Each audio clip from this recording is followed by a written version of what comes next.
Bonsoir à toutes et à tous. Nous consacrerons la dernière partie de cette émission à vos questions SMS, Internet et réseaux sociaux. Les combattants de l'État islamique se sont donc emparés de la fameuse ville de Palmyre en Syrie. L'évacuation des populations civiles est en cours. Ce ne sera pas le cas des joyaux de la cité antique classés, je vous le rappelle, au patrimoine de l'humanité. Entre Palmyre en Syrie et Ramadi en Irak, l'État islamique vient de remporter 2 victoires importantes. Nous avons intitulé cette émission « La fuite devant Daesh ». Et voici les invités qui ont accepté de participer à ce C'est dans l'air en direct. Myriam Benrad est politologue, spécialiste de l'Irak et du monde arabe au CERI Sciences Po et au CNRS. Sur le site du CERI, votre dernier éditorial intitulé « La guerre contre l'État islamique peut-elle être gagnée ?» Puis je rappelle la parution de l'Irak, de Babylone à l'État islamique aux éditions du Cavalier Bleu. Randa Kassis est elle opposante et intellectuelle syrienne exilée à Paris. Vous êtes présidente du mouvement de la société pluraliste. Vous êtes co-auteur du Chaos syrien, publié chez Do Éditions avec Alexandre Delval. Pascal Boniface est géopolitologue. Vous dirigez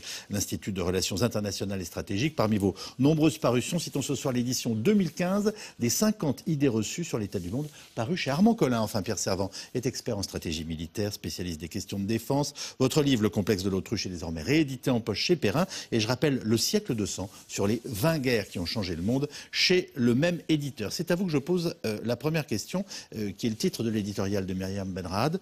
Peut-on gagner ces guerres contre l'État islamique ? Oui, moi je reste optimiste, mais il ne faut pas raisonner à 6 mois, à 1 an. Il y a la réflexion d'un chercheur, Camille Grand, qui dit « Nous sommes dans une guerre de 30 ans ». Et la question, c'est qu'on ne sait même pas si cette guerre de 30 ans a commencé en 2003 ou en 2011. Mais ce n'est pas très optimiste, parce que même si on prend 2003 ou 2011, c'est une guerre de très long terme. Je suis persuadé qu'on arrivera à les battre, pas simplement sur le plan militaire. Il faut jouer également sur les leviers politiques, économiques. C'est là où c'est d'une extrême complexité, puisqu'on retrouve notamment l'affrontement sunnite-chiite, des problématiques de gouvernance, des problèmes de frontières. Ma question pour l'instant est stratégique. Alors, sur le plan est-ce que la guerre contre Daesh peut être gagnée ? Alors, à très court terme, non, contrairement à ce que Obama semblait indiquer en disant ça avance, on va gagner, etc. Non, parce que Daesh montre une capacité de résistance, une plasticité par rapport aux frappes aériennes et une capacité d'adaptation à ce qui s'est passé en Syrie et en Irak, qui lui a permis, comment dirais-je, de rebondir après certains échecs sur le terrain. Kobané et Tikrit en Irak. Ça me permet de préciser que nos envoyés spéciaux reviennent de Kobané et qu'ils feront l'objet de 2 reportages dans l'émission. Mais ce soir, on évalue que Daesh maîtrise la moitié du territoire syrien. C'est énorme. Oui, et puis en plus, c'est grand la Syrie. Et en Irak aussi, c'est 1/3, je parle sous votre contrôle du territoire irakien, donc c'est considérable. Il y a un bon gros tiers de l'Irak qui est tenu par l'État islamique aujourd'hui. Oui, voilà. 40%, dit Myriam Benrad. C'est encore plus important. Donc c'est vrai que Daesh a marqué des points considérables. Vous vous rendez compte, si c'était des guerres, excusez-moi d'insister, ce seraient des guerres entre guillemets traditionnelles, on serait mais stupéfait parce que. Oui, alors que là on parle de combattants. Oui, mais Yves Calvi, ce qui est important quand même, c'est par exemple Palmyre, la région de Palmyre que je connais, où je suis allé, c'est une zone désertique. Ramadi, c'est également dans une province où il y a très peu de population. Donc c'est vrai que sur le papier, ça fait des surfaces de territoire qui sont... Dans la ligne de mire d'un côté Damas et de l'autre côté... non, mais alors c'est stratégique. Ce que Daesh a marqué comme point là, c'est important, parce qu'avec Palmyre, sur la route de Damas, et Ramadi, donc, qui est une place forte également importante en Irak, donc ça veut dire quoi ce qui se passe? Ça veut dire qu'il y a effectivement aux côtés d'al-Baghdadi une structure politico-militaire qui est très solide. On sait qu'ils ont recyclé une partie des stratèges de Saddam Hussein, ceux que l'armée américaine avait virés à partir de 2003, qui se sont aguerris dans le combat asymétrique contre les Américains en Irak. Et ces personnages, même si certains ont été tués au combat, articulent des opérations militaires qui sont savantes, qui sont intelligentes, et en jouant d'un côté sur l'affaiblissement de l'armée syrienne que l'on constate depuis plusieurs mois et qui recule non seulement face à Daesh, mais face à des alliances de circonstances entre Jabhat al-Nusra, donc disons les al-Qaïdistes pour faire simple, associés à des combattants laïcs. Et par ailleurs, en Irak, il joue également des tensions entre sunnites et chiites. J'insiste avec le spécialiste des questions militaires. Vous venez de nous dire on gagnera cette guerre sur la durée, peut-être sur 20 ou 30 ans. Est-il possible qu'eux prennent entre-temps Damas et Bagdad. Est-ce que c'est quelque chose d'envisageable sur le plan stratégique et militaire? J'en ai peur. J'en ai peur. Donc ça veut dire qu'il y a urgence, notamment du côté de la Syrie, et que la question d'un nouveau deal politique, non pas avec Bachar el-Assad, mais avec les Alaouites, se pose pour savoir si on essaye de reconstituer une alliance politique pour bloquer Daesh, avant que Daesh continue à partir de Palmyre sur Homs ou sur Damas, qui est plus loin, sachant que le pouvoir alaouite tient absolument à préserver ce cordon ombilical sécuritaire qui part de Damas et qui va vers l'attaquer. Donc vous venez de nous dire que c'est possible. C'est pas impossible. C'est pas impossible. C'est peut-être plus possible à Damas qu'à Bagdad. Enfin, c'est mon sentiment en termes de géostratégie, de géopolitique et de rapport de force sur le terrain. Myriam Benrad.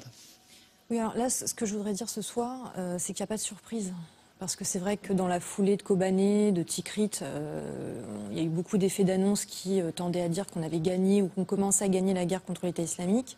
Mais d'une part, comme vous le disiez très, très justement, on voit à travers cette déconvenue, voire ce camouflet massif à Ramadi et à Palmyre, qu'on a une organisation en effet qui est très bien organisée, mais qui l'est en fait depuis sa proclamation en 2006, parce que c'est pas 2011 le début de toute cette histoire, c'est 2006. Dès 2006, il y a eu un certain nombre de structures qui ont été mises en place. La succession des dirigeants de l'État islamique est déjà en place aussi. Donc il y a eu des revers militaires, des pertes humaines, mais ce que j'aimerais dire, c'est que tout a été prévu dans le sens d'une régénération du groupe. C'est la question que j'allais vous poser. D'où vient ce sentiment qu'on a que là, ils sont portés par la victoire? C'est-à-dire qu'ils ont je suis désolé de le dire ainsi, qu'ils ont l'énergie de la victoire. Alors il y a deux choses. Il y a on dit que le rapport, Ramadi, on dit que le rapport était de 1 contre 7. Oui, mais évidemment, alors il y a plusieurs choses. Il y a d'une part les déclarations qui ont été faites du côté occidental, qui ont, à mon avis, galvanisé la victoire un peu prématurément. Dans la foulée de Kobané et de Tikrit, on a cru avoir des relais sur le terrain finalement qui pourraient faire la différence au plan militaire. On voit d'une part que l'État islamique est résilient, mais ça le Pentagone l'avait tout de même admis dans différentes déclarations. Donc il y a les déclarations de la Maison-Blanche et puis aussi ce que dit le Pentagone qui est un peu plus pragmatique et réaliste tout de même quant au rapport de force sur le terrain. Et là, ce qu'on vient de voir très clairement, c'est Ramadi et Palmyre, ça sanctionne la fin des deux États irakiens et syriens. Parce qu'il ne faut pas confondre, on ne parle pas d'interlocuteurs étatiques. On a des régimes aujourd'hui à Damas et à Bagdad qui sont en réalité enclavés, qui sont de plus en plus sanctuarisés face à des territoires qui leur échappent totalement et qui sont aux mains des acteurs informels. Vous nous dites que ces deux pays n'existent plus, vous nous dites que ces deux pays qu'on a appris sur les cartes quand on était enfant n'existent plus. Non, ce n'est pas une question que les pays n'existent plus, c'est qu'on a d'une part les djihadistes et d'autre part les miliciens. On a Daesh et aujourd'hui des milices chiites qui ont été rappelées en renfort dans l'immédiate chute de Ramadi par Abadi. Donc c'est un constat d'échec de l'État irakien, de l'armée irakienne. Et c'est pire que cela. C'est le constat de la milicisation des institutions irakiennes qui n'en sont pas en fait, qui sont complètement aux mains des milices chiites. De la même manière qu'Assad se repose en réalité sur des miliciens beaucoup plus que sur des soldats. L'armée syrienne, l'affaiblissement, je pense que c'est un moindre mot. En fait, c'est une déroute de l'armée syrienne et plus ou moins une déroute de ce régime. Je terminerai juste sur une chose qu'on proposait encore comme un interlocuteur valable il y a quelques semaines, alors que fondamentalement, le régime syrien a perdu la Syrie et commence d'ailleurs à perdre la Syrie dans cette Syrie utile où on a de plus en plus de gens qui ont plus ou moins soutenu le régime et qui commencent à prendre conscience qu'Assad n'est pas non plus le futur finalement qui s'annonce pour ce pays. Donc c'est juste pour bien dire qu'on a un problème aussi d'interlocuteurs en Occident, mais pas seulement du côté syrien, aussi du côté irakien, quand le Premier ministre irakien Haïdar al-Abadi appelle les milices chiites en renfort face à la déroute de l'armée. On va découvrir, avant de donner la parole à nos autres invités, le premier reportage de cette émission. Palmyre est donc la dernière prise de guerre de l'État islamique. La ville accueille un joyau de l'Antiquité, parfois appelé la perle du désert, avec de magnifiques, notamment colonnes antiques, mais aussi beaucoup d'autres choses. Une victoire qui est d'abord stratégique, car Palmyre ouvre la route de Damas. Après Ramadi en Irak, l'État islamique vient donc de remporter 2 victoires impressionnantes, avec une facilité parfois déconcertante, selon les calculs de certains spécialistes à Ramadi. J'y faisais allusion il y a quelques instants, ils se sont imposés à 1 contre 7. Margot Chouraki et Stéphane Lopez. Palmyre, la dernière prise de guerre de l'État islamique. Hier matin, l'armée syrienne tentait encore de résister avant de lever le camp face à la puissance de feu de Daesh.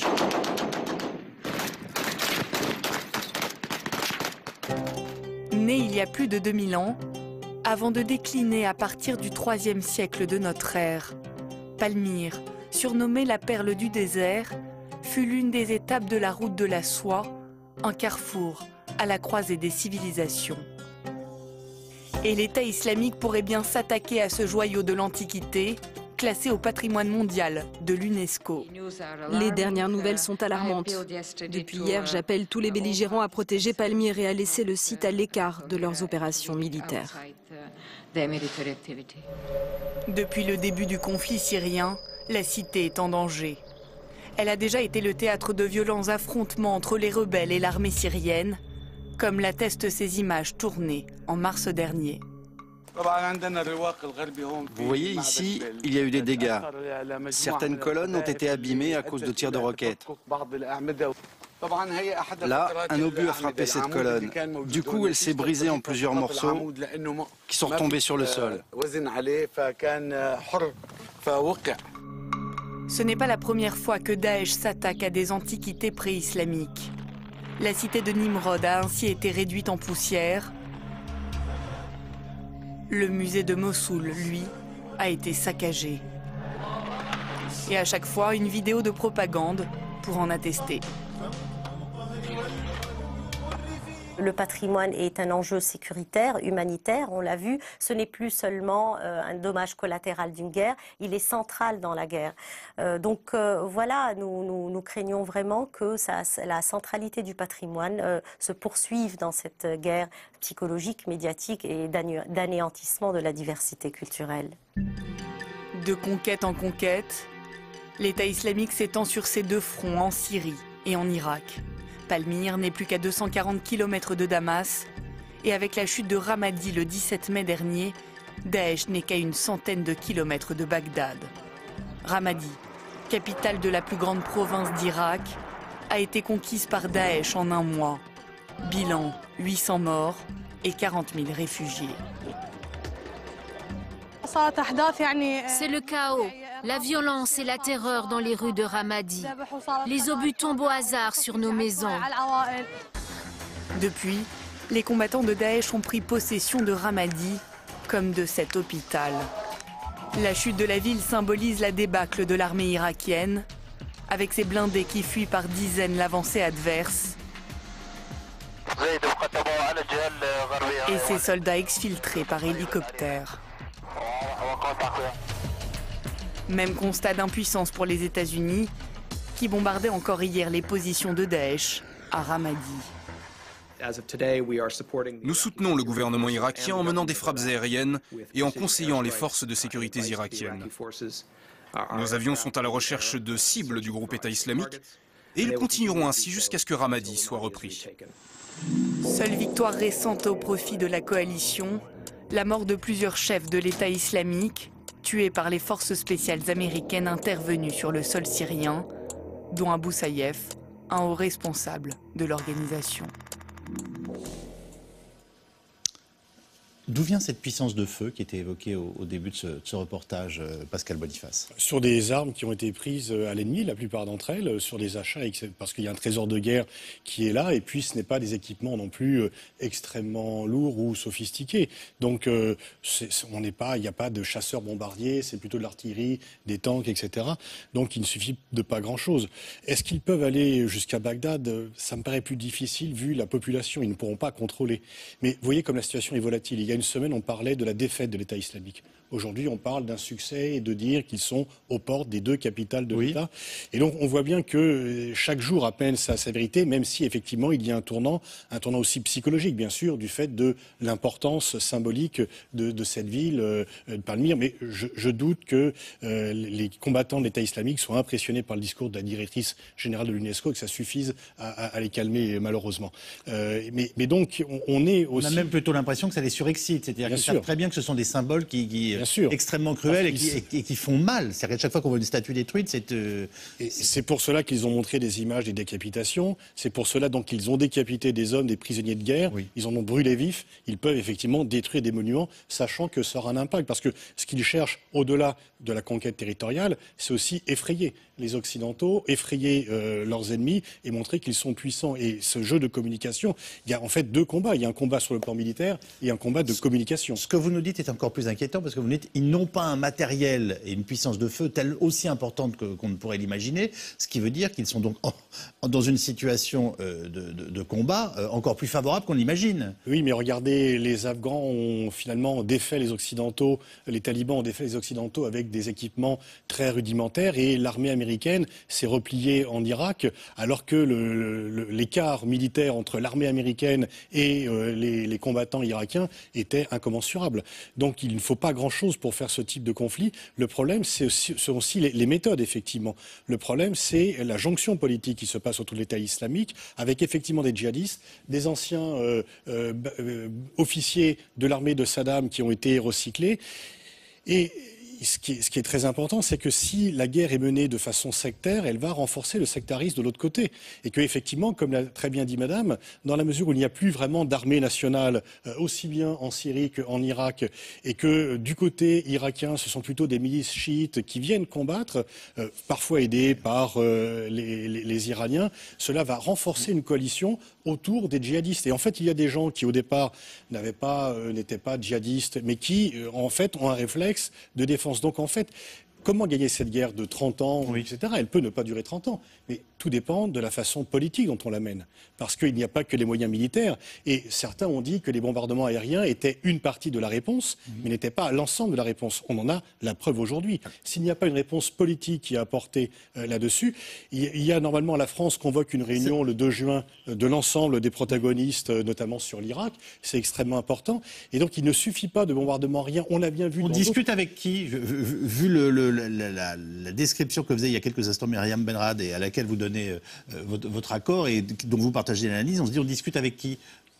Alors là, la réunion du 2 juin, ce sont les partenaires de la coalition contre Daesh en Irak, sachant que ce n'est pas du tout la même configuration. Oui. C'est que la France participe par exemple à la coalition en Irak, elle n'y participe pas en Syrie, ce sont des configurations différentes. Mais il y a une coalition très très large, et donc ce qui est important, c'est de voir quel est l'agenda politique et la façon dont on mène. Et il faut faire pression sur l'actuel gouvernement irakien et sur le Premier ministre pour qu'il ne communautarise pas lui-même, qu'il ne milicise pas, comme vous l'avez justement dit, cette guerre, parce que sinon, chaque gain est une perte potentielle pour le lendemain. Excusez-moi de paraphraser Churchill, mais enfin, quand on voit ce qui se passe à Palmyre et ce qui s'est passé à Ramadi il y a quelques jours, est-ce qu'on n'a pas d'ores et déjà et la guerre et la honte ? La honte, on a la guerre effectivement, la honte pas encore parce que tous les moyens n'ont pas été employés pour la combattre, mais la honte c'est plutôt la faillite effectivement de l'intervention américaine en 2003, de la débassification qui a été faite de façon, d'où d'ailleurs la leçon que l'on tire pour la Syrie. Quel est le discours des Occidentaux sur la Syrie ? C'est pas Bachar, on ne discute pas avec Bachar parce que c'est non seulement un dictateur mais un bourreau, mais qu'on peut discuter avec des éléments du régime parce qu'il ne faut pas démanteler totalement le reste de l'État syrien, ce qu'il en reste en tous les cas, et qu'il faut le maintenir une structure pour que le chaos ne s'installe pas encore plus le lendemain. Je suis toujours surpris néanmoins qu'on nous dise que, bien sûr que les solutions seront politiques, mais à chaque fois qu'on évoque ce genre d'analyse, pendant ce temps-là, l'ennemi gagne du terrain. Oui, mais il gagne le dire, donc c'est bien gentil, mais il y a un moment où il gagne du terrain parce la réponse doit être disproportionnée, je ne sais pas. La guerre, c'est une politique avant tout, et que la façon dont la guerre est menée contre Daesh aujourd'hui ne se fait pas par les bons moyens. Donc vous pouvez gagner des combats et perdre la guerre. Pour l'instant, la coalition anti-Daesh a gagné des combats, mais comme elle a alimenté le feu qu'elle veut combattre, Daesh a été renforcé. Randa Kassis, on ne peut pas commencer cette émission au moment où Palmyre est prise ce soir sans évoquer ce qu'était cette ville, ce qu'elle représente, et je dirais même sa beauté. Les horreurs sont les horreurs, mais la dimension culturelle et donc morale, alors on peut peut-être se dire aussi civilisationnelle de ce qui se passe, soulève aussi des questions. Et donc, à vous qui êtes syrienne, je vous demande comment vous vivez ça ce soir. À vrai dire, je suis bouleversée, je peux dire. Je suis vraiment triste. D'abord, parce que cette ville n'est pas que tout simplement des monuments, des pierres, mais c'est notre mémoire historique. Et pas que la mémoire historique de la Syrie. Moi, je crois que c'est la mémoire historique de l'humanité elle-même. Deuxième sentiment, c'est-à-dire je suis révoltée, mais complètement révoltée. Parce que tout cela était prévisible. Mais que fait la coalition internationale ? On l'a bien vu, elle a bien bombardé, et elle a bien fait d'ailleurs de bombarder Daesh à Kobané. Et elle bombarde toujours, et là, elle aide nos amis kurdes, ce qui est très bien. Mais qu'est-ce qu'elle fait aujourd'hui ? Moi, je suis vraiment abasourdie pour cela. Et j'ai demandé hier, d'ailleurs, j'ai appelé un diplomate américain pour savoir la réaction des États-Unis. Oui. Quand est-ce qu'ils vont réagir ? Ce qu'il m'a répondu, que c'était vraiment... Ils sont inquiets, c'est très bien. C'est un mot qui est fabuleux, mais ça ne sert à rien du tout. Inquiet. Et pourquoi vous ne frappez pas ? Parce que tout simplement, oui, il faut comprendre qu'il y a face à Daesh, il y a le régime. Alors, c'est pour cette raison, alors ils ne bombardent pas l'État islamique.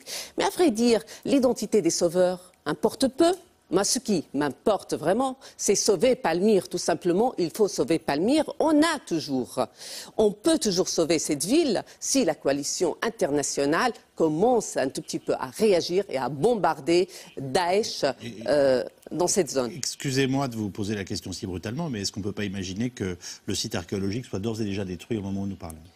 Peut-être, mais de toute façon, j'ai de l'espoir. J'ai de l'espoir. Je crois que... Et je l'espère d'ailleurs que cette ville sera épargnée.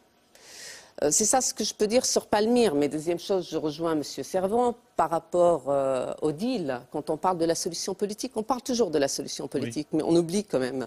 La solution politique ne passera que par l'Iran et la Russie. Ça, il faut quand même le mettre bien dans la tête. C'est que par ces deux pays qui sont les alliés de régime. Parce que sans eux, il n'y aura pas de solution politique. Et sans eux, il n'y aura pas, d'ailleurs, sans eux, il n'y aura pas de solution militaire. Ce qui est sûr, c'est nous sommes dans la 5e année et on l'a bien vu. On a parlé des rebelles modérés. Ça veut dire, pardonnez-moi, qu'au minimum, il faut se parler, qu'il faut discuter avec Vladimir Poutine, qu'il faut parler avec Bachar el-Assad et qu'il faut parler avec les Iraniens. Pas Bachar el-Assad, il faut... Parce que Bachar el-Assad, c'est après, c'est eux. Qu'il faut se parler sans parler à Bachar. C'est tout simplement, il faut tout simplement avoir une stratégie. C'est-à-dire, la solution ne peut être que par étapes.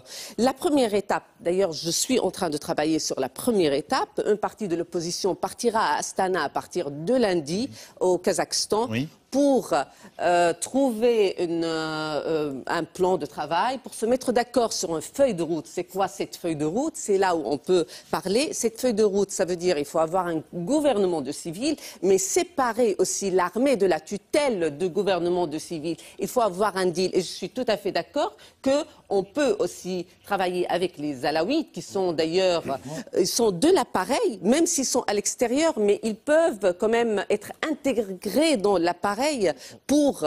Randa Kassis, oui. Quoi qu'il arrive, pendant qu'on discute, ce qui est nécessaire, ce que personne ne conteste, j'ai bien compris ce que vous me disiez les uns les autres, pour l'instant, Daesh avance. Quand vous dites il faut agir, est-ce que ça veut dire qu'aujourd'hui, vous estimez qu'il doit y avoir des combats au sol contre les forces de Daesh et notamment des forces de la coalition. C'est-à-dire, c'est grâce aux troupes au sol à Kobané, en concordant entre les Kurdes de Kobané et la coalition internationale. C'est pour cette raison, d'ailleurs, que Kobané ou les Kurdes ont bien gagné le combat. Certainement, ils ne peuvent pas coordonner ou travailler avec le régime de Bachar el-Assad, mais au moins, il faut arriver pour les troupes, il faut arriver à avoir ce deal politique pour, d'abord, on réanime le processus politique. Deuxième chose, pour aussi donner une légitimité à cette armée syrienne. Pour combattre Daesh, nous aurons besoin de ces troupes. Nous aurons besoin des Kurdes, mais aussi de l'armée syrienne dans l'avenir. Comment on les stoppe au moment où nous parlons? Et est-ce que vous pensez que l'on peut éviter la destruction du site archéologique qui fait le tour du monde des télévisions, des journaux et des radios aujourd'hui? Alors là, je suis incapable de dire s'ils vont... Ça se protège un site comme ça? C'est concevable de trouver une stratégie qui protège un site? C'est immense, c'est une zone, quand vous êtes sur place, d'ailleurs vous êtes saisi par l'immensité et la beauté. J'ai eu la chance d'y être, nous étions que 2-3 dans ce lieu, vous êtes complètement saisis, impressionnés. Donc j'espère qu'ils auront d'autres priorités militaires qui est de contrôler non pas le site archéologique, mais la ville, la base aérienne, enfin les zones militaires qu'ils ont conquises. Leur priorité, c'est de nous ulcérer systématiquement. Donc je crains que... Alors, tout à fait. Malheureusement, vous avez raison. Donc j'essaye moi aussi de me... Quand on se dit ils ne vont pas couper la tête, on est sûr que la tête est déjà coupée. Quand on dit ils ne vont pas détruire le site archéologique, généralement les coups de masse ou les obus sont déjà partis. D'autant plus qu'ils ont des quantités extrêmement importantes d'explosifs qui sont passés maîtres dans l'art de les utiliser. Là aussi, c'est parce c'est 2003, 2006, c'est tout l'historique du savoir-faire, de la manipulation des explosifs dans l'art de la guerre. Donc malheureusement, ils savent faire. Peut-être un élément, parce que c'est vrai que les téléspectateurs n'arrivent pas à comprendre pourquoi des troupes pas très nombreuses, armées de façon assez conventionnelle, ils n'ont pas de missiles solaires, ils n'ont pas des instruments de destruction massifs. C'est ce que disait Pascal Boniface, très justement. À la guerre, il y a un élément qui est important, qui est la volonté de vaincre et la volonté de mourir, quelles que soient les conditions. Et Daesh, aussi bien en Irak qu'en Syrie, utilise des masses assez importantes de kamikazes, mais pas n'importe comment, pas des gens qui se font sauter. Alors, ils font des attentats kamikazes dans des sites, dans des lieux chiites en Irak, mais ils utilisent l'arme kamikaze comme arme de guerre pour ouvrir un front. C'est-à-dire que, par exemple, à Palmyre, ou à Ramadi, vous allez avoir des voitures qui sont conduites par des kamikazes qui vont mourir, bourrées d'explosifs, et qui vont faire la brèche, qui vont faire la première brèche. En face, les combattants qui sont déjà pas très très motivés des deux côtés. Vous voyez, là, on comprend mieux quand on vous écoute. Voilà, quand vous avez cette volonté de mourir à tout prix, plus les images de terreur, on en a déjà parlé à plusieurs reprises ici, c'est-à-dire que Daesh, pourquoi il y a ces images de décapitation, de mort, de mise en scène?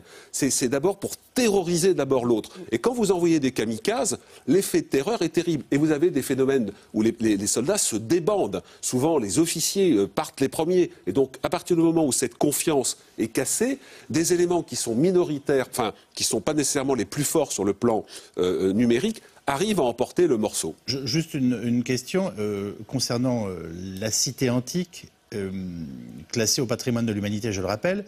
Est-ce que les moyens contemporains et modernes d'observation permettent par exemple aux Américains de savoir réellement ce qui se passe? Ce que je veux dire, c'est si au moment où nous parlons, ils sont en train de faire sauter des chefs-d'œuvre architecturaux, on le sait ou on le saura très vite. On le sait, on le saura, sauf que ça ne changera rien. L'image satellite des drones qui permettent d'avoir des résolutions plus fines, des drones d'observation. Il y a des drones armés, mais il y a des drones d'observation qui vont permettre de savoir ce qui se passe. Mais malheureusement, s'ils commencent à faire exploser la cité antique, ça ne change rien en tant que tel. Les Américains ne vont pas monter une opération pour reprendre Palmyre, car le problème, quelle est la différence entre Kobané et Palmyre?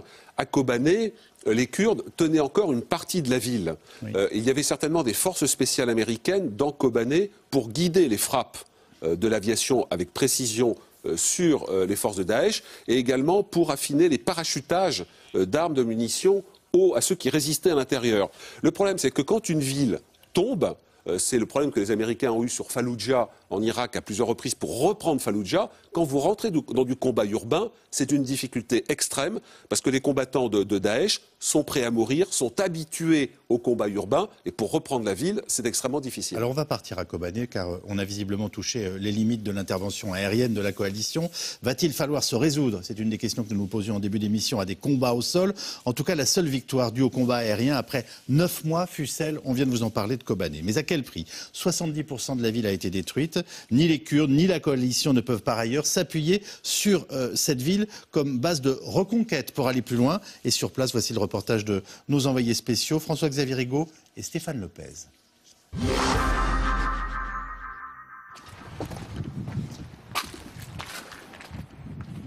Ici, on est à Kobané. La ville est détruite à presque 70%. Notre plus gros problème, c'est qu'il y a encore plein de bombes dans la ville qui n'ont pas explosé. Kobané, la première grande ville syrienne reprise à Daesh depuis le début des frappes aériennes de la coalition internationale, il y a 9 mois maintenant. À Kobané, ville kurde de 100 000 habitants, collée à la frontière turque, Il aura fallu 4 mois de combats acharnés pour que les milices kurdes syriennes du YPG réussissent à repousser hors de la ville les djihadistes de Daesh.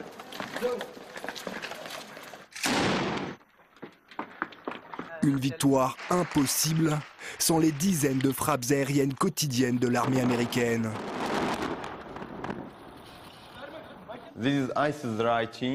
Regardez, c'est Daesh qui a écrit ça.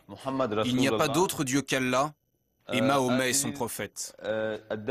Et ça veut dire que l'État islamique va rester ici. Mais sur ce point, ils se sont trompés. Ils n'ont pas pu rester. Une première victoire sur Daesh, mais à quel prix pour les habitants de la ville? La ville ressemble à un château en ruine. Mais nous sommes heureux parce qu'on vit sur nos terres. On a battu Daesh. On envoie un message au monde. On peut obtenir sa liberté en résistant. Kobané, ville fantôme, ville symbole de la lutte contre le groupe terroriste Daesh. Pour autant, 3 mois après la libération de la ville kurde, la coalition internationale peine à reprendre du terrain sur ce front nord du conflit. La région est toujours encerclée par les djihadistes de Daesh. Il nous sera impossible d'approcher à moins de 5 km de la ligne de front. Les combats y sont d'une rare violence.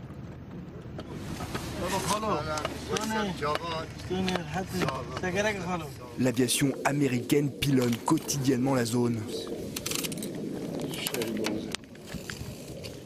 Dans les derniers villages libérés, à 50 km à l'est de Kobané, les stigmates de l'occupation de Daesh sont omniprésents. Tu vois quelque chose? Il y a des bombes? Fais attention, si tu marches dessus, ça va exploser. Ça, c'est ce qui reste de Daesh.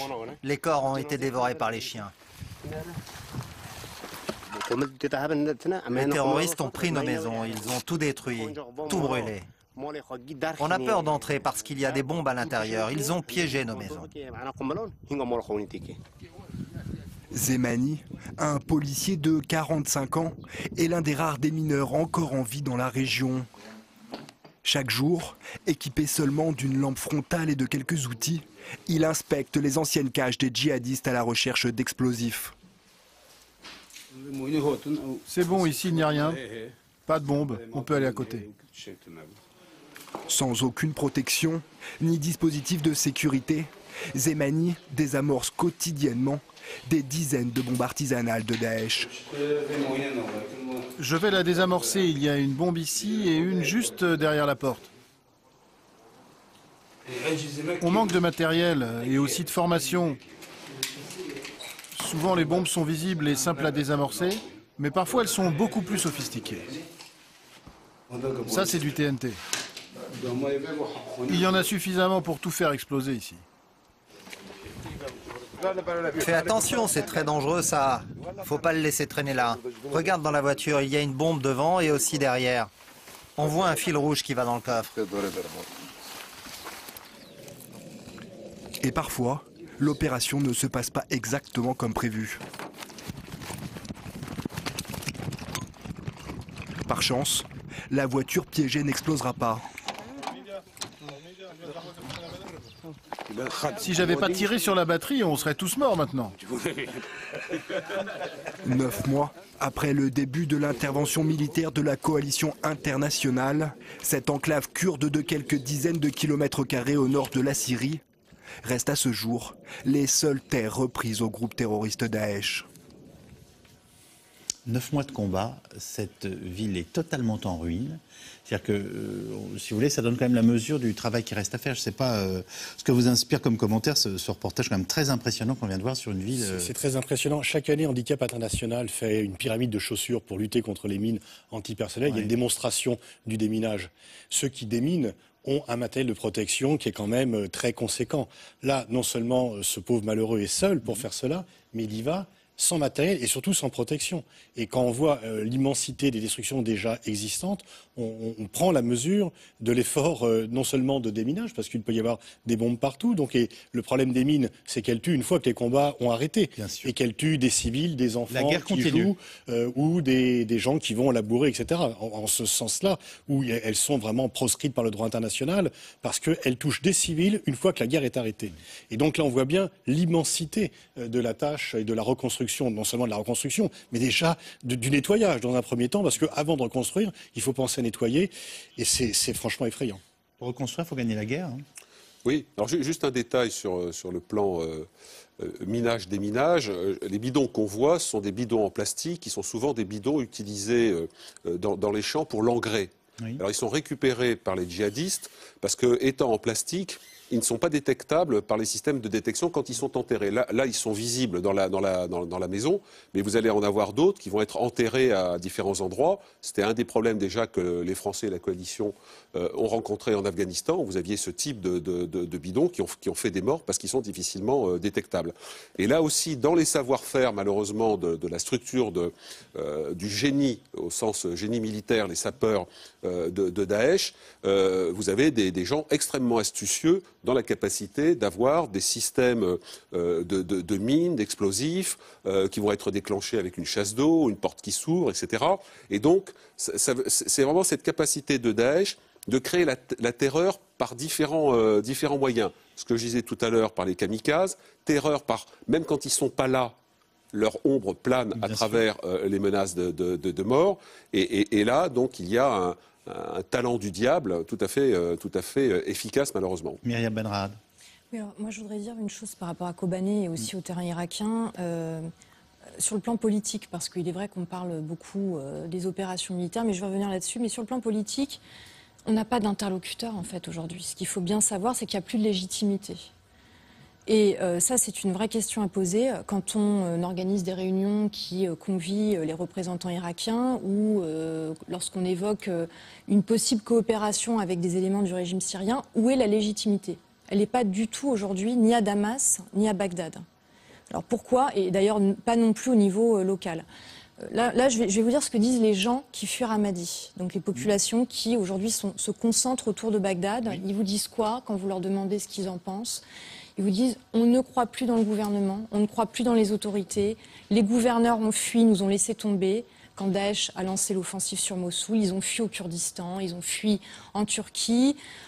En gros, ils se la coulent douce et ils nous ont laissé tomber. Donc, il n'y a plus aucun représentant aujourd'hui légitime dans ces pays. Et d'ailleurs, l'État islamique, il faut quand même le dire... de réconfort. Et il faut le dire, l'État islamique a bâti, au-delà des capacités militaires du groupe qui sont liées évidemment au rôle que les anciens bassistes et les anciens hauts gradés de l'armée irakienne démobilisés ont joué dans la composition de ce groupe. Au-delà de ça, ils ont bâti leur popularité aussi sur la notion de libérer les populations de gouvernements répressifs, de venir réinstaurer des services élémentaires, rétablir l'électricité, rétablir l'eau, apporter tout ce que les gouvernements en place n'ont pas su faire. Et ça, c'est important parce que ça me renvoie à Kobané. Qui a combattu à Kobané ? Eh bien, c'est des civils, c'est les unités de protection du peuple, c'est des hommes qui se sont mobilisés pour combattre. Et qui, aujourd'hui, sont en réalité, ce n'est pas les acteurs qu'on voit, mais c'est les interlocuteurs à partir desquels on peut reconstruire de la sécurité, reconstruire de l'institution et par là même reconstruire du politique. Et là, je serais très intéressée d'avoir votre avis. Je pense qu'en Syrie, c'est un peu comme en Irak, ça repartira du local. Avant de repartir finalement, alors on peut discuter de l'opportunité d'impliquer des éléments du régime et évidemment ça passera par une solution qui impliquera la Russie, l'Iran. On ne peut pas non plus faire sans ces pays quand on sait quel est leur rôle, surtout au moment où le Premier ministre irakien va à Moscou demander des renforts, oui. Donc ça c'est pas anodin non plus. Mais je pense qu'au niveau des populations, on ne pourra pas faire passer la pilule du politique, entre guillemets, si on ne reconstruit pas un peu de sécurité, d'institutions. Et ça passera par les acteurs locaux. J'aimerais juste finir une chose. En Irak, il n'y a aucune surprise sur le fait que le terrain sunnite tombe dans les mains de Daesh. Pourquoi? Ça fait des mois qu'on entend qu'on va armer les tribus, les acteurs, les hommes qui sont prêts à prendre les armes et qui se sont manifestés, qui étaient là. Rien n'a été fait. Le gouvernement de Bagdad n'a pas livré les armes. Les tribus vont acheter leurs armes au marché noir. Les officiers sunnites qui ont été rappelés à leur poste ne veulent pas entendre parler d'une quelconque réconciliation parce qu'ils n'y croient plus. Donc c'est bien ce que je vous dis. On a un problème de légitimité. Oui. Et en fait, il n'y a plus de politique. Quand on parle de processus politique, il faut reconstruire tout de A à Z. Parce que dire qu'il y a un processus politique même en Irak, c'est faux. Avant que vous réagissiez à ce que vous suggérez, Mariam Benrad, juste une question. C'est à la lumière de ce qu'on vient d'entendre, on a l'impression qu'aujourd'hui, Bachar el-Assad ne défend plus son pays, mais défend son précaré, sa forteresse et sa capitale. On en est là, en ce qui le concerne? Certainement. Il n'y a pas que Bachar el-Assad. Il y a aussi la communauté alawite. Il y a les autres communautés qui vont mener des combats jusqu'à la fin. Ça, il ne faut pas croire que toutes ces communautés qui forment quand même 35% de la population syrienne vont tout lâcher et ils vont abandonner leur place. C'est impossible. J'aimerais bien réagir parce qu'on parle de légitimité, tout ça, mais comment c'est-à-dire c'est pas légitime? Si on va travailler, c'est-à-dire vous êtes d'accord pour la chute du régime complètement, c'est-à-dire ne pas préserver l'État, c'est ça ce que vous êtes en train de suggérer? Parce qu'il reste d'État, oui, mais si vous voulez, si vous prenez le cas d'Idlib, par exemple... Oui, mais c'est quoi la solution pour vous? Alors j'aimerais juste savoir, parce que c'est très bien sûr, c'est un tyran, Bachar el-Assad, et il ne mérite pas de rester, et c'est très bien aussi, moi je suis tout à fait d'accord que ce régime, on doit quand même le faire chuter, mais où est l'alternative? Donnez-moi l'alternative. D'ailleurs, les Russes et les Iraniens, c'est ça ce qu'ils demandent. Les Russes, ils l'ont dit tout le temps. De toute façon, j'ai rencontré beaucoup de politiques russes, même plus que politiques, et toujours ils me disaient, mais c'est quoi l'alternative? Mais donnez-moi l'alternative. Alors, si vous parlez de la coalition incapable la coalition nationale syrienne, qui sont incapables, qui peuvent rien faire, qui ne peuvent... Alors, qu'est-ce que vous pensez d'Idlib, par exemple? J'aimerais bien être réaliste. À vrai dire, c'est pour ça.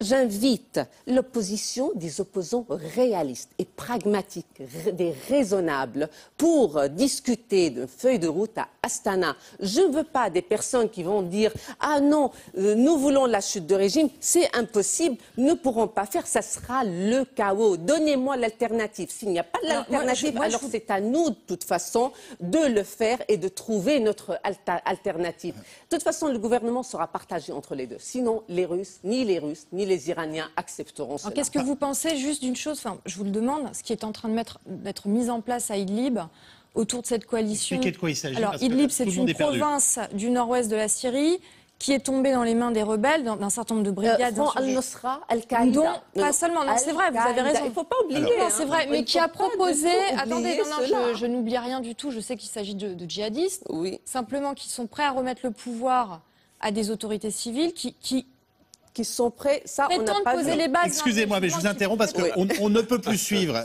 vu les notions très précises que vous utilisez, ce qui nous préoccupe ce soir. Je prends une question de téléspectateur à laquelle je vais vous demander d'essayer de répondre. Tous les jours, nous entendons que les combattants de Daesh se trouvent à X kilomètres de tel endroit. Pourquoi ne sont-ils pas bombardés sur leur parcours? Alors c'est une question parfaitement logique. C'est sans doute beaucoup plus compliqué quand on est sur le terrain et je veux bien une réponse, Pierre Savon. Oui, la question est tout à fait pertinente. Le Daesh a limité les mouvements massifs de ces véhicules blindés, de ces transports de troupes, parce qu'effectivement, les frappes de la coalition donc en Irak et puis les Américains en Syrie ont fait que Daesh ont limité ce qu'on appelle les offensives de grand style.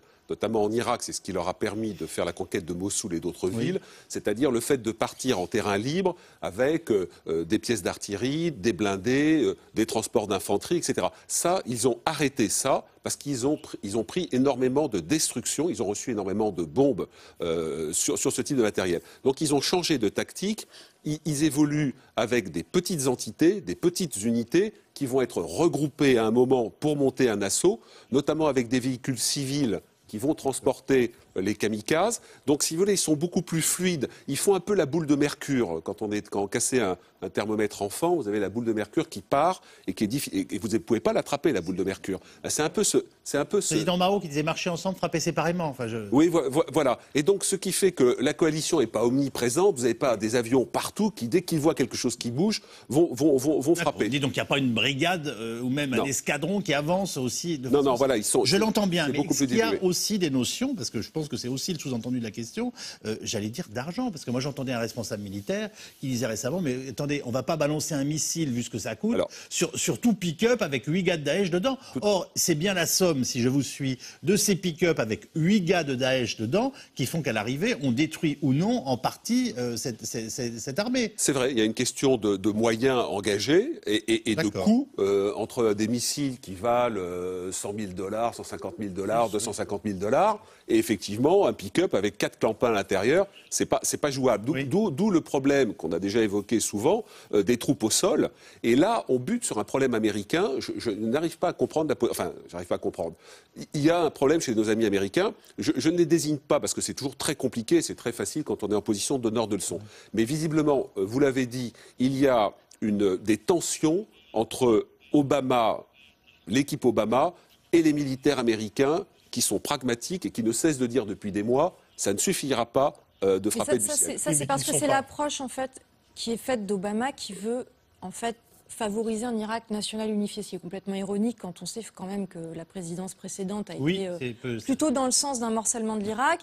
Et c'est tout le sens, je terminerai juste sur ce point pour répondre à ce que vous venez de dire, c'est tout le sens de la proposition qui a été faite au Congrès américain d'armer directement les tribus. Pourquoi ? Parce qu'on a en fait un gouvernement irakien qui n'a pas répondu à ses engagements, qui était de livrer des armes à ceux des acteurs qui peuvent faire la différence. Et là, je suis d'accord avec vous sur le fait qu'on a un problème, parce qu'en réalité, les oppositions, c'est des islamistes, des djihadistes, donc c'est pas forcément ce qui nous plaît, mais je pense qu'il faudra aussi traiter avec ces acteurs-là, parce qu'en réalité, c'est le plus gros des acteurs sur le terrain. Et je vous demande votre avis sur Idlib, donc cette province du Nord-Ouest, parce que... Non. C'est qui vous intéresse beaucoup, mais qui, moi, ne me permet pas de faire avancer mon émission. Pardonnez-moi. Un mot de Pascal Boniface, et on doit repartir absolument à Kobané. On voit la guerre asymétrique, la détermination d'un côté et le chaos de l'autre, et puis des instruments militaires trop chers qu'on ne veut pas utiliser. Donc, en fait, avec peu de moyens et peu d'hommes, mais déterminés, ils gagnent. Par contre, pour Bagdad... Donc, ces enjeux financiers, même pour nous et même pour la coalition, ils comptent au jour le jour. Pour Bagdad, il faudra qu'il se concentre. C'est pour ça qu'il sera plus difficile de prendre Bagdad. Par ailleurs, pour répondre à la question sur Obama, effectivement, Obama, lui, a été élu pour sortir les soldats du Proche-Orient. Il n'a pas envie d'en mettre d'autres. Et je ne pense pas que les militaires du Pentagone soient très désireux de retourner dans un endroit où ils ont subi de nombreuses pertes. Alors, il faut rappeler ce soir aussi que depuis le début du conflit, 2 millions de Syriens ont fui leur pays. Ils n'ont pas du tout, loin de là, l'intention pour la plupart d'entre eux de devenir des immigrés clandestins en Europe. Récemment, 1000 réfugiés d'ailleurs sont rentrés chez eux. Ils ont retrouvé une ville en grande partie détruite, celle que vous avez vue il y a quelques instants, en décomposition. Il n'empêche, ceux que nos reporters ont rencontrés affirment que ce retour à la maison est pour eux absolument essentiel, même si la maison est un véritable champ de ruines. François-Xavier Rigaud et Stéphane Lopez.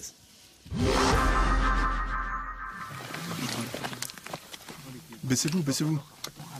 Comme tous les jours, depuis plus de 3 ans, des centaines de réfugiés syriens tentent de fuir leur pays en franchissant illégalement la frontière turque.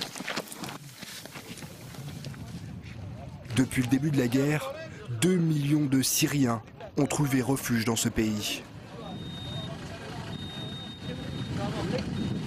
Préparez vos cartes d'identité. Non, on va tout contrôler à l'intérieur. On les envoie au bureau pour s'enregistrer. Ce camp de réfugiés, situé à quelques kilomètres à peine de la frontière syrienne, est le plus grand de Turquie. 1000 hectares, 7000 tentes, une capacité de 35 000 personnes. Tous ici ont fui la barbarie des terroristes de Daesh. Quand Daesh est arrivé dans notre village, on a fui pour protéger notre vertu. On ne voulait pas se faire violer par les terroristes. Quand Daesh est arrivé dans notre ville, ils nous ont attaqués, nous les Kurdes. Ils coupaient la tête des gens. Quand la guerre sera finie, on retournera sur notre terre. Au poste frontière de Kobané, ouvert 3 jours par semaine par l'armée turque, certains Syriens font le chemin inverse. Tonton, tiens, attrape ça. 9 mois après avoir fui la guerre, Mahmoud et sa famille reviennent pour la première fois sur leur terre, aujourd'hui libérés de Daesh. Ça fait si longtemps qu'on attend ce moment. C'est un grand jour pour notre famille. Vous êtes content? Oui, je suis vraiment heureux. Même si tout est détruit, c'est notre terre ici. 3 mois après sa libération, La vie à Kobané reprend tout doucement. Dans les rares quartiers épargnés par les bombes, les premiers commerces viennent tout juste de rouvrir. Avant la guerre, la ville de Kobané comptait 100 000 habitants. Ils sont moins de 1000 aujourd'hui. On ramasse du bois pour faire du feu, pour faire à manger et laver nos vêtements. Ce vieil homme, accompagné de sa femme, vient tout juste d'arriver dans leur maison. La seule presque épargnée de tout leur quartier. Tu es content des conditions de vie ici? Tu préfères être dans le confort des camps de réfugiés en Turquie ou ici chez toi dans ta maison? Ici, Voilà. en arrivant, je ne savais pas que la ville était dans un tel état. Au poste frontière, on m'a dit, lorsque tu vas arriver chez toi, sois forte. Ça ne va pas être facile. J'ai dit pourquoi. J'ai regardé autour de moi, je ne savais pas où j'étais. Je ne retrouvais pas ma maison. Je préfère vivre dans cette boucle dans un château dans un autre pays. Même si tu dis viens dans le confort de l'Europe, je préfère être ici. Parce qu'ici c'est chez moi, c'est ma terre. Pourtant, les conditions sanitaires dans ces quartiers dévastés par les bombes sont toujours incompatibles avec le retour des réfugiés. Regarde, ramasse déjà ce corps là-bas, mets-le dans le camion et après, on fera ce périmètre.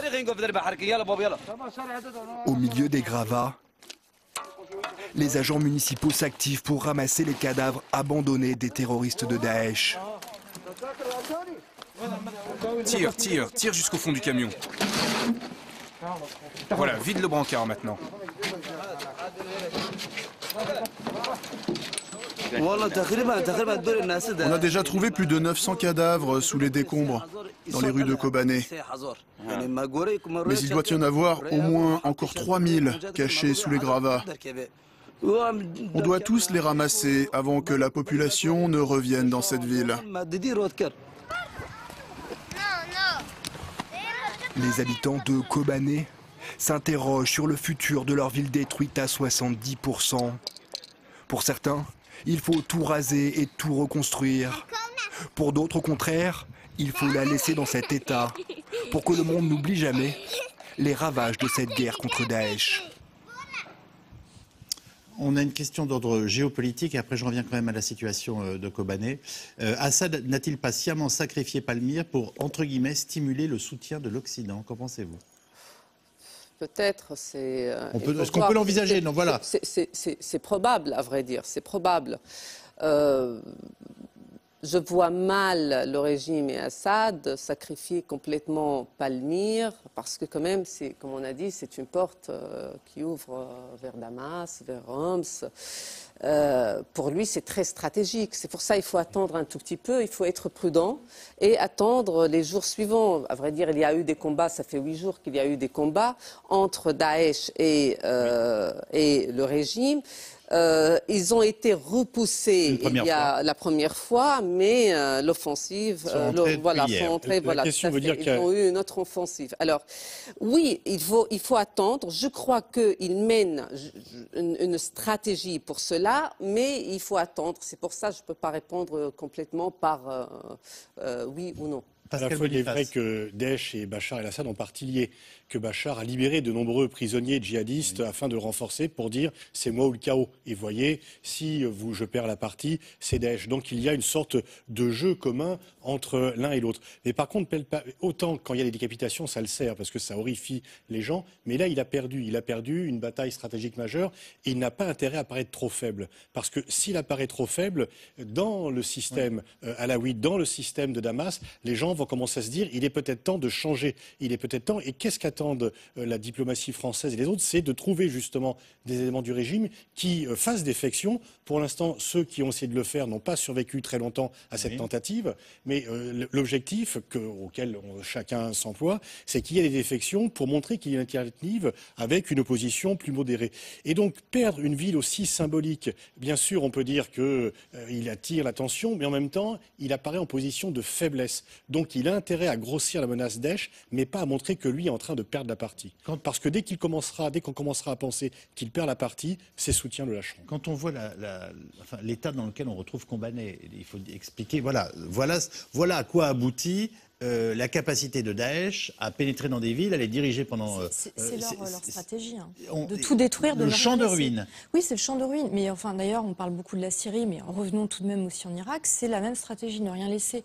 Ils sont dans une logique apocalyptique, de lutte à mort. Moi, je pense que la déroute de l'armée irakienne, c'était aussi une manière justement de faire venir les milices chiites pour en découdre, parce qu'il faut quand même rappeler qu'au-delà de l'opposition à l'Occident, c'est d'abord une opposition confessionnelle à l'Iran et aux chiites, et il y a cette volonté de faire venir sur les terrains pour en découdre, et dans une logique de destruction totale. Et juste une dernière chose, parce que j'ai trouvé que les deux reportages étaient bien et surtout assez emblématiques d'une chose, c'est que c'est les civils qui sont livrés à eux-mêmes, et encore une fois, ni l'armée syrienne n'est là, ni l'armée irakienne, ni on parle du régime syrien, où sont les éléments du régime syrien qui viennent aider ces populations qui sont livrées à elles-mêmes, avec aussi tout le problème de l'aide humanitaire qui en réalité ne parvient pas toujours comme elle le devrait. J'ai une question qui nous est posée, et pour tout vous dire, moi je l'entends assez souvent quand des personnes me parlent de la situation. Attendons-nous que Daesh soit à Istanbul pour commencer à envisager sérieusement une coalition efficace? Alors, c'est toujours facile à dire. Il est énorme. Je veux dire, l'émotion suscite des réactions, et heureusement.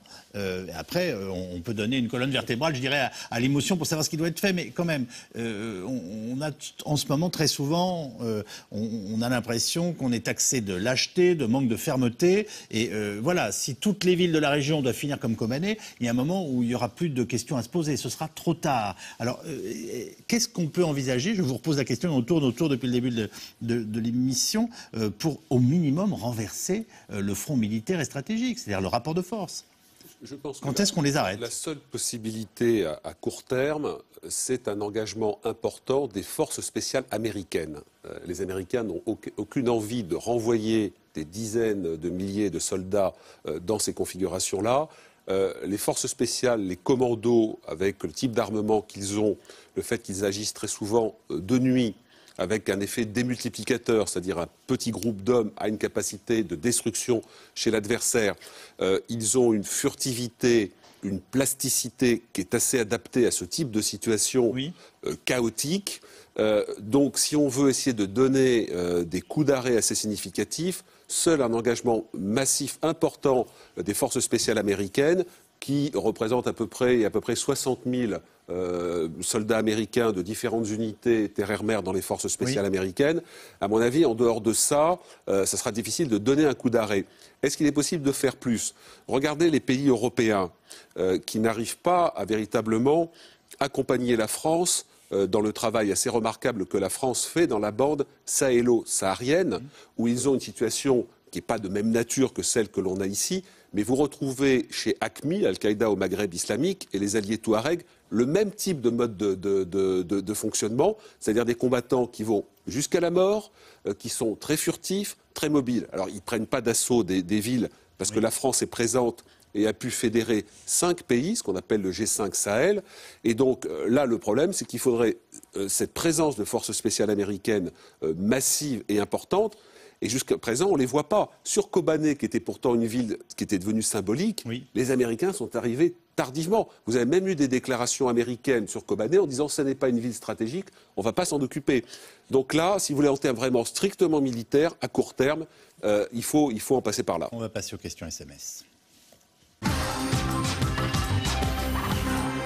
Pourquoi l'Iran n'est pas admis à cette réunion? Les Occidentaux ont-ils peur de l'extension de son influence politique dans cette région? Pascal Boniface. Les Occidentaux, non, mais les pays arabes du Golfe, qui font partie de la coalition, oui. Et si François Hollande a été invité au sommet du Conseil de coopération du Golfe, c'est aussi parce que la France avait pris une attitude assez ferme dans la négociation nucléaire. Donc il y a pour l'instant, c'est pas tellement les Européens ou les Américains qui refusent que l'Iran soit là, c'est l'ensemble des pays arabes, Arabie Saoudite, Émirats Arabes Unis, Qatar, etc., qui ne veulent pas voir l'Iran et qui estiment que l'Iran met plus de l'huile sur le feu, qu'il ne fait partie de la solution. Quand on parle de la coalition internationale, entre guillemets, nous dit le téléspectateur ou la téléspectatrice, il est toujours question de ce que font les Américains. Et les autres, que font-ils? C'est une question que vous posez? C'est pas une coalition de toute façon homogène, on le voit, on l'a rapidement vu en réalité que les intérêts divergeaient, justement sur la question de Kobané, quand l'armée turque finalement a observé les combats de loin sans intervenir, avec toute l'ambiguïté aussi qui est celle de la position turque. Les bombardements qui ont été effectués de manière unilatérale finalement par la Jordanie sur Raqqa, après l'immolation du jeune pilote dans cette cage. Enfin, il y a des actions qui ont été faites, mais surtout qui ne convergent pas vers une stratégie pour un après. Personne n'a. On a peur de l'Iran ? Est-ce qu'on a peur de l'Iran ? Alors oui, évidemment, puisque l'Iran, c'est le grand gagnant de la guerre. Après, que ça plaise ou non, c'est la réalité. Aujourd'hui, les Iraniens sont présents sur le terrain en Irak, soutiennent les milices chiites qui sont celles qui font la différence face à Daesh. Ce sont les seuls qui font la différence. En Syrie, Assad doit sa survie à la présence des Iraniens. Les Iraniens sont à la manœuvre, le Hezbollah libanais. Donc il y a un arc chiite, véritablement, qui est en place. Les Iraniens continuent d'étendre leur influence, mais c'est vrai que, vous le disiez, bien sûr que c'est problématique parce que c'est au détriment d'une solution avec les sunnites qui, en plus, si vous voulez, c'est pire que ça aujourd'hui parce que la solution, ils n'en veulent même plus, certains de ces sunnites, à commencer par Daesh, mais aussi d'autres acteurs qui considèrent que de toute façon des négociations avec Bagdad ou avec Damas ne donneront rien de satisfaisant. Daesh aux portes de Damas, que va faire Israël devant cet ennemi qui veut détruire les Juifs ? Rien, parce que Damas, c'est pas une ville israélienne, et donc ça ne les concerne pas pour l'instant. Et puis ils savent très bien que leur intervention n'est pas possible pour de multiples raisons.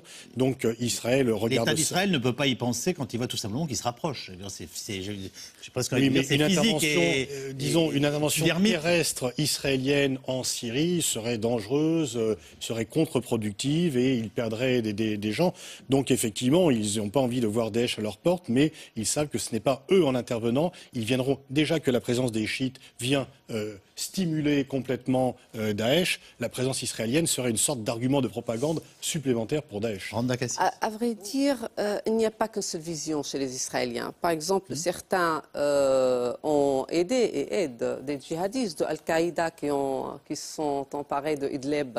Alors, et certains d'autres qui préfèrent le pouvoir de Assad, de maintenir le pouvoir de Assad. Alors, il y a des dissensions quand même, c'est-à-dire il n'y a pas vraiment une seule vision. Il y a des dissensions. Jusqu'à maintenant, ils ne sont pas très impliqués dans ce dossier-là, mais certainement, si Damas tombera entre les mains de Daesh ou autre, là, ce sera autre chose pour eux et peut-être ils pourront réagir. Que devient Al-Qaïda dans l'histoire, nous demande un téléspectateur, Pierre Servant.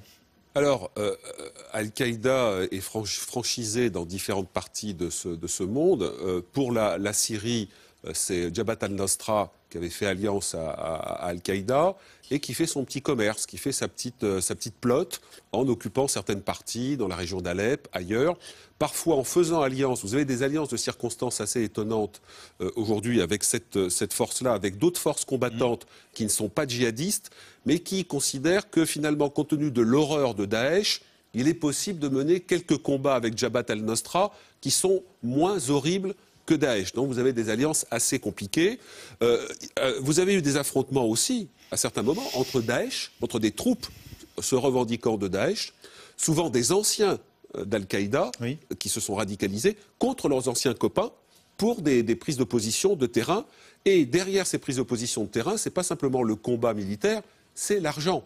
C'est arriver à contrôler certaines parties. L'accès au financement. L'accès au financement, des zones, se mettre sur les trafics d'œuvres d'art, parce qu'elles sont détruites, mais il y en a beaucoup qui sont vendues. Vous savez, en Syrie... On peut imaginer qu'ils se détruisent entre eux ou pas du tout? Ça serait pas mal, mais j'ai peur que... J'ai bien compris. Les djihadistes, il y aura des luttes... Enfin, juste deux choses très rapides. Il faut arrêter de rêver. Il n'y a pas de laïcs sur le terrain aujourd'hui. C'est quasiment que des djihadistes, après de différentes tendances, mais ce sont des djihadistes de toute façon. Et puis le djihad d'ailleurs est tout à fait licite à leurs yeux, que ce soit la tendance Daesh ou la tendance Al-Nusra ou les rebelles qui sont tout de même des djihadistes. Deuxième chose que je voulais dire donc par rapport à ce que vous venez de dire par rapport aux luttes fratricides, il y en aura, mais compter là-dessus. Oui, je crois que émerge une solution, c'est très peu probable. Oui. Les drones sont-ils efficaces contre Daesh? Alors, les drones ont deux utilités, mais enfin, comment dire, je veux dire l'utilité, mais ça ne suffit pas. Vous n'avez pas un type d'armement qui règle le problème. Les drones permettent d'avoir des systèmes de surveillance. Vous avez différents types de drones. Vous en avez qui permettent d'avoir une surveillance long terme sur des zones, savoir ce qui se passe, avec une très bonne résolution au sol. Et les Américains ont des drones armés des prédateurs qui ont l'avantage, quand il y a une identification de cible, notamment un pick-up, des véhicules plus petits, d'avoir une frappe instantanée sur ces véhicules. Parce qu'encore une fois, le problème pour les combattants occidentaux, pour faire simple, la coalition, c'est raccourcir la boucle renseignement-action. Le fait d'identifier, de repérer, de faire attention que ce n'est pas un véhicule de civil avec une femme et des enfants dedans, etc., parce que c'est contre-productif.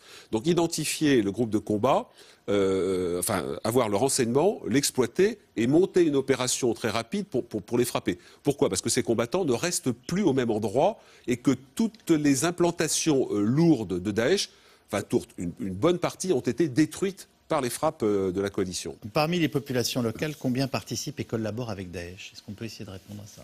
Une grande partie, en réalité, encore. Parce qu'il n'y a pas d'alternative. Et comme je vous l'ai dit, en fait, Daesh a initialement bâti sa popularité sur la notion de libération. Il venait libérer les Irakiens de cette armée irakienne qui était devenue, il l'appelait l'armée des checkpoints, qui empêchait les civils de se déplacer, qui les rackettait. Donc en fait, c'était des armées de voyous, et ça l'est, toujours, plus ou moins. Et les choses ont un peu changé, évidemment, parce que les promesses n'ont pas été tenues. Mais en réalité, le problème, c'est qu'il y a d'une part le fait qu'elles sont otages de ce groupe parce qu'elles n'ont pas d'armes, elles n'ont pas d'alternative militaire encore sur le terrain. Et d'autre part, il n'y a pas d'alternative politique non plus. Donc finalement, beaucoup continuent de rouler pour Daesh à défaut d'autre chose.